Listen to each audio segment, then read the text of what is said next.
हाँ तो भाई वेलकम बैक। आज के दिन की शुरुआत होने वाली थी हमारी नर्सरी से। हम आ गए थे नर्सरी पर और हमारा भाई कर रहा था हमारी गाड़ी के अंदर पौधे लोड। भाई ने कर दिए 5 मिनट के अंदर पौधे लोड। फिर हम निकल गए बच्चला गार्डन की ओर। हम पहुंच गए थे यहाँ पर। फिर गार्ड साहब से करवा ली थी एंट्री। गार्ड साहब बोले कि जानते हैं मगर अंदर जाने नहीं देंगे तुम्हारे को जब तक तुम्हारी गाड़ी की एंट्री नहीं होती है।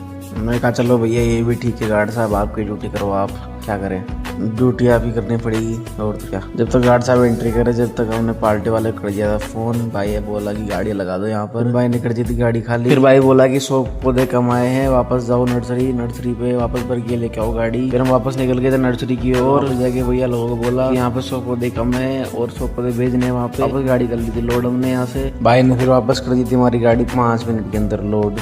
फिर वापस गार्ड साहब ने पकड़ लिया हमारे को, मगर इस बार जाने दिया, बोला जाओ बेटा ऐस करो। यहाँ से करवा दी गाड़ी खाली भाई लोगों की। फिर वापस हमें आ गया हरिवर नर्सरी से फोन। नर्सरी पे आते ही हमारी गाड़ी में हो रहे थे खादे कट्टे लोड और थोड़े से थे पिटोनिया। गाड़ी करवा ली थी यहाँ से लोड। फिर हम निकल गए थे रिद्धि सिद्धि की तरफ से। ये बाड़ा था हमारा वॉर्न एकेडमी का। फिर हम आ गए थे 15 मिनट के अंदर वॉर्न एकेडमी में। फिर यहाँ से गार्ड साहब ने रोक लिया था हमारे को, बोला कि एंट्री करा के जाओ। एंट्री करवाने के बाद हमारी मैडम खाली कर रही थी पौधे और गट्टे खाली कर दिए थे यहाँ पे 2। उसके बाद हमें बिठा दिया यहाँ पे 5-7 मिनट बोलेगी और कट्टे खाली होंगे आगे जाके।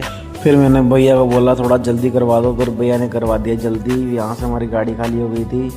फिर हम जाने लगे, वैसे ही पीटीआई सर बोले कि रोको रोको। फिर हम वापस आ गए थे विजय पथ पर। हमारा था ये बड़ा अभिषेक भैया का फोन आया था हमारे को थोड़ी देर पहले, भाई यहाँ से कट्टे लोड करके आजा फटाफट। अब दिखाते हैं नेक्स्ट व्लॉग में ये